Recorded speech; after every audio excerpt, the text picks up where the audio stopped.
Assalamualaikum warahmatullahi wabarakatuh. Perkenalkan, nama saya Muhammad Ilham, Prodi dari Sistem Informasi. NIM saya 21000161124 dari jurusan Sistem Informasi dan mata kuliah dakwah digital. Bisa dilihat dari layar, judul saya adalah Hati-hati dengan fitnah handphone yang melalaikan.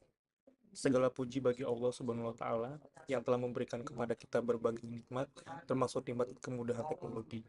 Salawat dan salam semoga tercurah kepada Nabi Muhammad SAW, kepada keluarga, para sahabat, dan umat beliau hingga akhir zaman.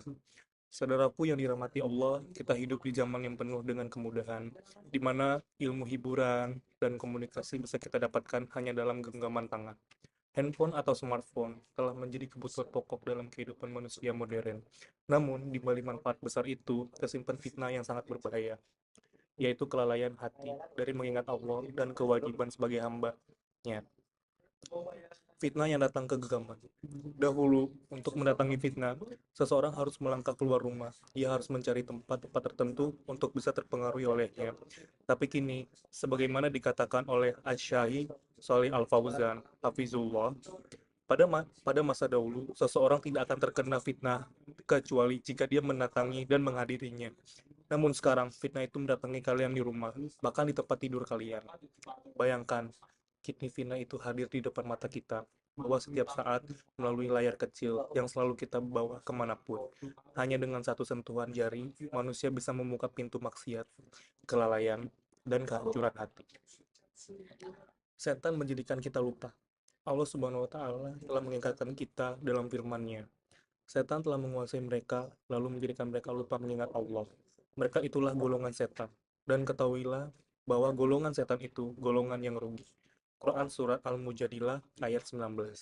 Ayat ini adalah gambaran nyata dari kondisi banyak manusia hari ini. Betapa banyak dari kita yang sibuk dengan handphone, hingga melupakan zikir, melalaikan sholat, dan menjauh dari Al-Quran.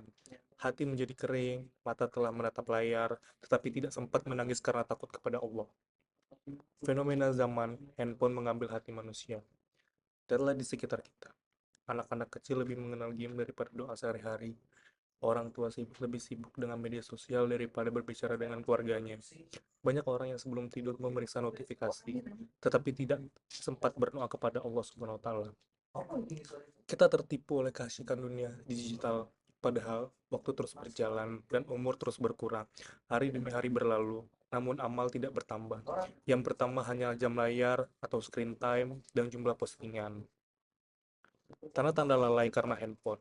Sholat ditunda-tunda hanya karena sedang asik bermain game atau menonton video. Waktu pagi dan malam dihabiskan untuk media sosial dan bukan untuk tilawah dan doa. Kehilangan rasa tenang jika jauh dari handphone, tapi tidak perasa kehilangan jika jauh dari Al-Quran. Lebih semangat mengejar notifikasi daripada panggilan azan. Kurang interaksi dengan keluarga karena perhatian tersita oleh dunia maya. Semua ini adalah tanda bahwa handphone telah menjadi ujian bagi hati kita. Ia bukan lagi alat bantu, tapi telah menjadi tuan yang menguasai waktu dan perhatian kita. Gunakan teknologi sebagai ladang amal. Islam tidak menolak kemajuan, namun Islam mengajarkan agar kita mengendalikan diri dan menempatkan dunia pada tempatnya. Handphone bisa menjadi alat dakwah, sarana ilmu, dan wasilah silaturahmi jika digunakan dengan niat yang benar. Gunakanlah handphone untuk membaca dan mendengarkan Al-Quran, mengikuti kajian dan menuntut ilmu agama, menyebarkan nasihat dan kebaikan di media sosial, menjaga komunikasi baik dengan orang tua dan saudara, berdakwah walau hanya dengan satu pesan kebaikan. Namun, jika kita tidak berhati-hati, handphone yang sama bisa menjadi alat penghancur amal dan iman. Renungan untuk apa kita dihabiskan? Waktu adalah nikmat yang paling sering disia-siakan. Rasulullah SAW bersabda, ada dua kenikmatan yang banyak manusia tertipu di dalamnya, kesehatan dan waktu luang. Hadis riwayat Bukhari. Berapa banyak waktu luang yang habis hanya untuk menatap layar tanpa manfaat. Setiap detik yang terbuang untuk hal sia-sia akan dimintai pertanggungjawaban di hari kiamat. Gunakanlah waktu kita untuk hal-hal yang mendekatkan kepada Allah. Jangan biarkan handphone mencuri amal kita, mencuri perhatian kita, bahkan mencuri hubungan kita dengan Rob semesta alam. Penutup, saudaraku, handphone hanyalah benda mati.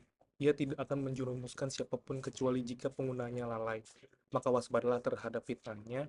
Jangan sampai alat yang seharusnya membantu kita justru menjadi sebab kita berpaling dari Allah Subhanahu wa taala. Jika kita menjadikan handphone sebagai sarana ibadah, ia bisa menjadi teman menuju surga. Tapi jika kita biarkan ia melalaikan kita dari zikir dan taat, maka ia akan menjadi penyebab penyesalan di akhirat nanti. Semoga Allah menjaga pandangan, waktu, dan hati kita dari kelalaian. Semoga setiap sentuhan jari di layar menjadi amal kebaikan, bukan catatan dosa. Dan semoga kita termasuk hamba-hamba yang senantiasa mengingat Allah di setiap waktu, bahkan ketika dunia di kita mencoba melalaikan kita. Gunakan dunia di tanganmu, bukan di hatimu, karena jika dunia telah masuk ke dalam hati, ia akan membutakanmu dari akhirat. Baiklah, itu saja yang dapat saya sampaikan. Lebih dan kurang saya mohon maaf. Wabillahi taufiq wal hidayah. Wassalamualaikum warahmatullahi wabarakatuh.